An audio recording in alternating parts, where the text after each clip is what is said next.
Good afternoon. I'm 14 First Alert meteorologist Arden Gregory here with your afternoon update, which will now also include some news headlines. So stick around at the end of the forecast for the latest from Jordan Yaney and Jamie French. I want to first look back before we look forward because today is a big anniversary in the tri-state, an unfortunate one. 35 years ago today, there was a large tornado outbreak across Illinois, Indiana, and parts of Kentucky and Ohio as well. A total of 55 tornadoes on this date 35 years ago, including 7 F4 tornadoes. I was going to say EF4, but actually that's a typo because at this time it wasn't the enhanced Fujita scale just yet. So these were just F4 tornadoes. Obviously, one that immediately draws your eye is this very long F4 that was on the ground for more than 100 miles, but actually the one right below it is what ended up causing more damage and cost us more lives as well. Oftentimes referred to as the Petersburg tornado. On this date in 1990, a 13-mile long F4 tornado produced severe damage in Gibson and Pike counties. Now that damage started west of Union and came to an end around Alford. Unfortunately, 6 people were killed in that tornado and 60 were injured. 168 homes were completely destroyed, about a third of the town of Petersburg, and 400 homes were damaged in some way by that tornado. And like I said, this is oftentimes referred to as the Petersburg tornado as it went right through town there. And that was just one of the 55 tornadoes that happened on this date in 1990. So a big anniversary here for that. Thankfully, our weather much quieter this year. This is a live look from the 14 News Studio tower camera. Lots of clear skies overhead, but you'll notice it's not exactly a bright blue. That's because we do have some wildfire smoke from Canada that has come down into the upper levels of the atmosphere here. So you're getting a view of that smoke kind of obscuring our view of the sunshine. So that's why, even though it's very sunny out there, it's not that clear blue that you might expect when there aren't any clouds overhead. It's going to stay warmer with this hazy sunshine through today and tomorrow. Rain does return to the forecast late in the day Wednesday though, and then those rain chances are going to kind of linger on into the weekend as well, and we'll talk more about why.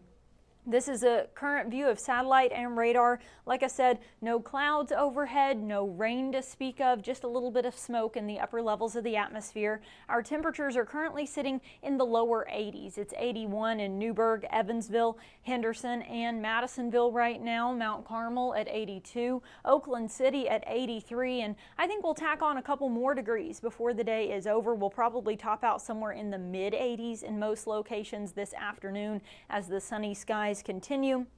Then once that sun sets, we'll start to drop back through the 70s and into the 60s, eventually bottoming out in the mid 60s under mostly clear skies by the end of the night.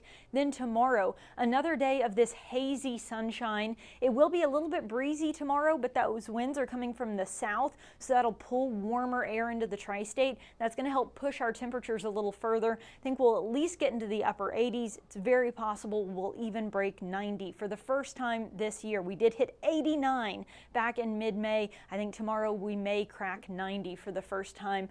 So it will be warm, a little breezy, and again we'll still have that haze of that wildfire smoke overhead.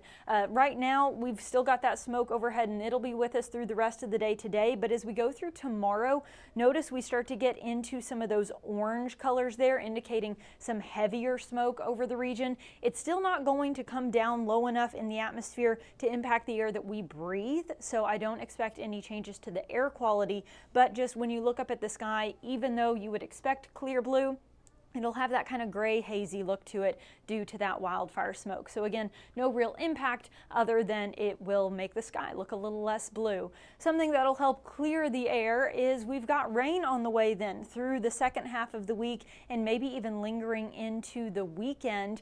That's because we've got this cold front, and as it comes in, it's going to kind of stall out a little bit over the tri-state. So Wednesday, I think we'll start out dry. Again, we've still got that warm air coming in from the south, so we'll probably see highs in the upper 80s. As that cold front starts to approach from the west-northwest, it pushes rain into the tri-state Wednesday evening. So much of the day on Wednesday will actually be dry. This rain comes into play late Wednesday evening into the overnight hours, and then the rain chances really pick up on Thursday. Scattered showers, maybe a few thunderstorms throughout the day Thursday. Then that cold front kind of starts to stall out and may even lift back to the north a bit. Comes back down and hits us again then on Friday, so we've got more rain chances Friday. Then just as it looks like this whole thing's finally going to clear out of here, our next weather system slides in from the west, so that keeps the rain chances going. So I think our rain chances are more isolated Saturday and Sunday, but there's that possibility still that we could get a few showers or even thunderstorms into the weekend. The clouds and the rain will also cool us off a bit. We're still looking at highs in the upper 80s to near 90 Tuesday and even into Wednesday, because again, that rain won't come in until late in the day, so still very warm on Wednesday. But then we drop back into the mid 80s again Thursday, Friday, and then lower 80s at the end of the weekend and headed into early next week.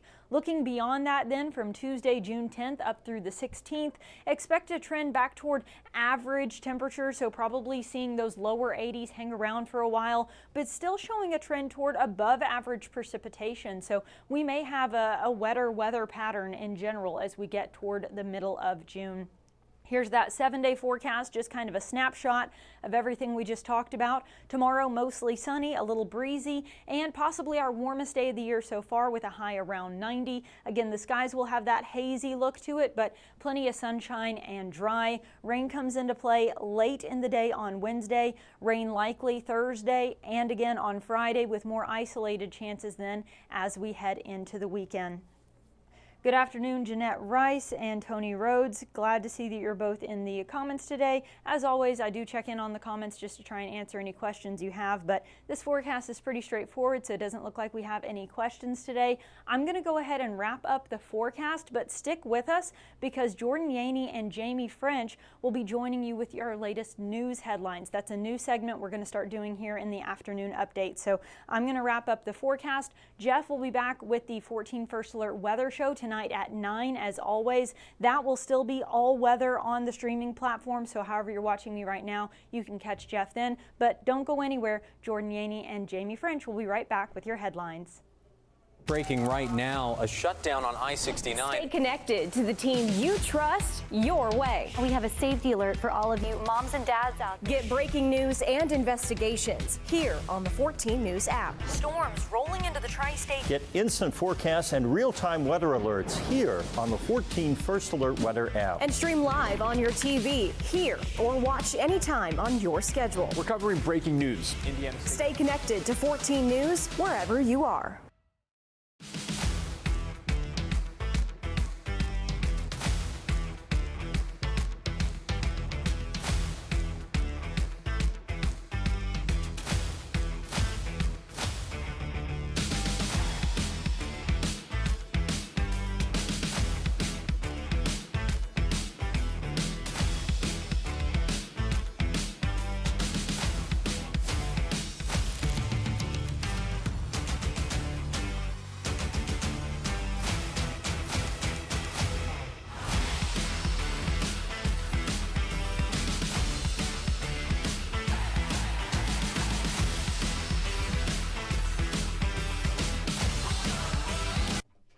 Live from 14 News, this is a 14 Digital News Desk update.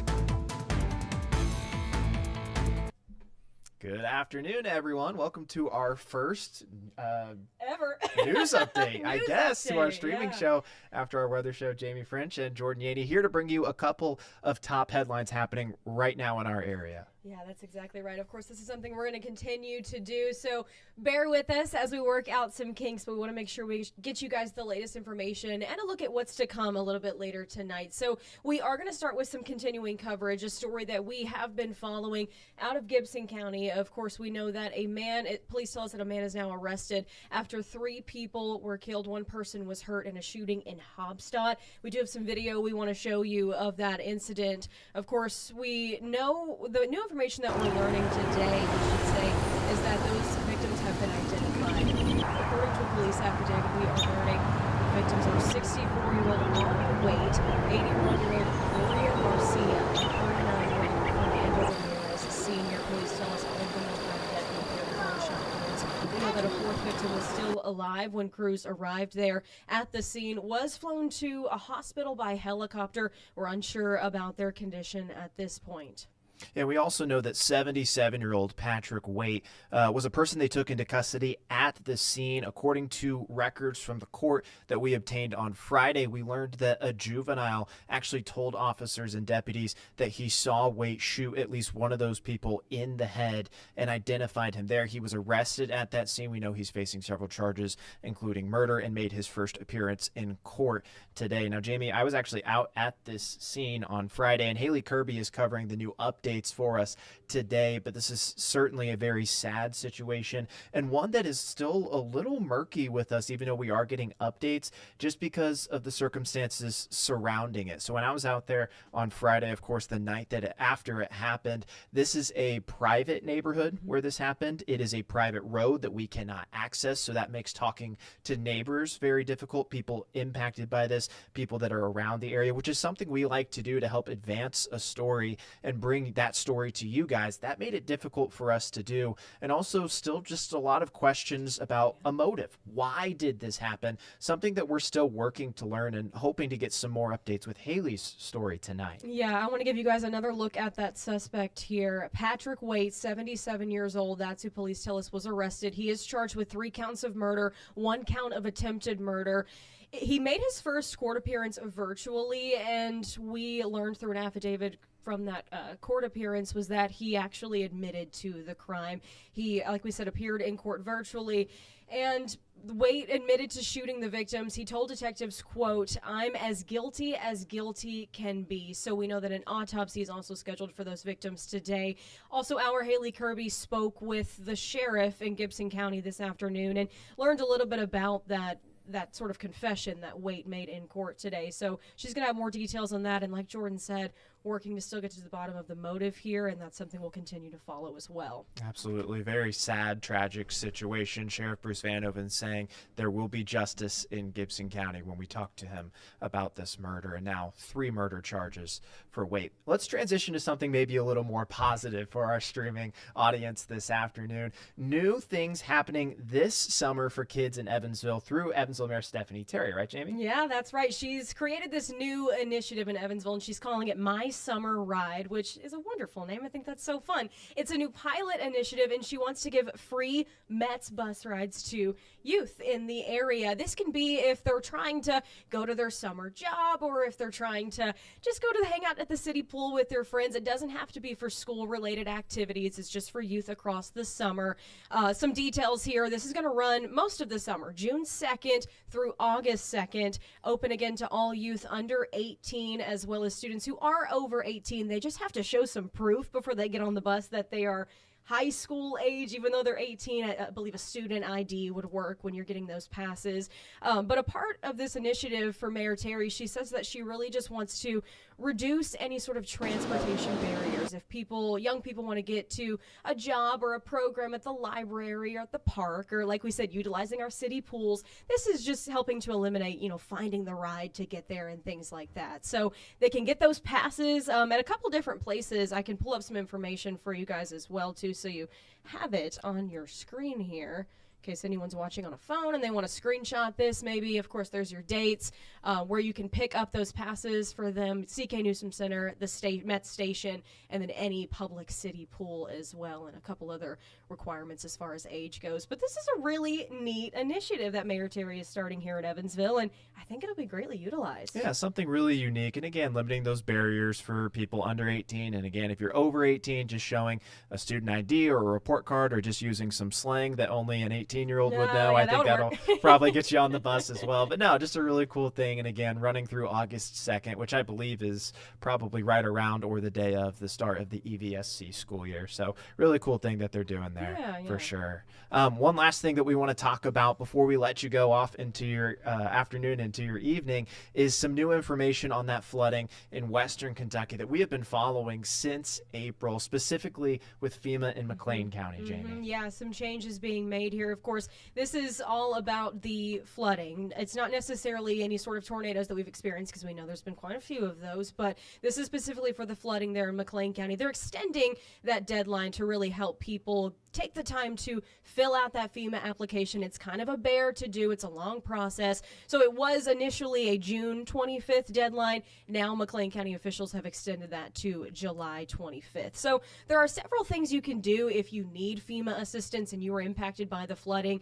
There is disaster recovery centers open anywhere. And we've learned throughout this entire process with all the severe weather is if you're in McLean County, you don't have to go to the McLean County Disaster Center to get help with That's FEMA. right. You can go to the Henderson one or the, any of the areas will help you regardless of whatever where you're works from. for you. If you work in Henderson and live in McLean County and you want to go after work in Henderson, you can do that. Right, yes. And of course, you can also go on FEMA's app, FEMA's website, that'll walk you through. But if you were to go in person, they can help you there face to face. But again, deadline has changed. It's now July 25th instead of June 25th. So you got some extra time if you were impacted by those floods in McLean County. And I would not be shocked. I don't know this is fact, but I wouldn't be shocked if that deadline gets extended for other tri-state counties. Right now it hasn't, but everybody's dealing with pretty much the same thing and the same deadline. So I wouldn't be shocked if it got extended. Of course, if it does, that's something we'll bring you here on 14 News and let you know the latest on that.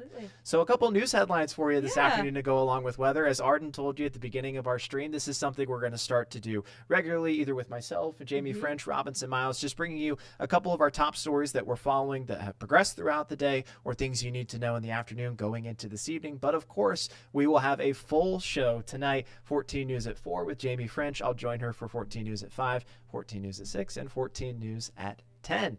Thanks for watching. I think that went well. Thanks for joining us. Yeah, let us know, guys. Our maiden voyage. I think it went nicely. So y'all have a good day. Awesome. Yeah, thanks, guys. Have a good day.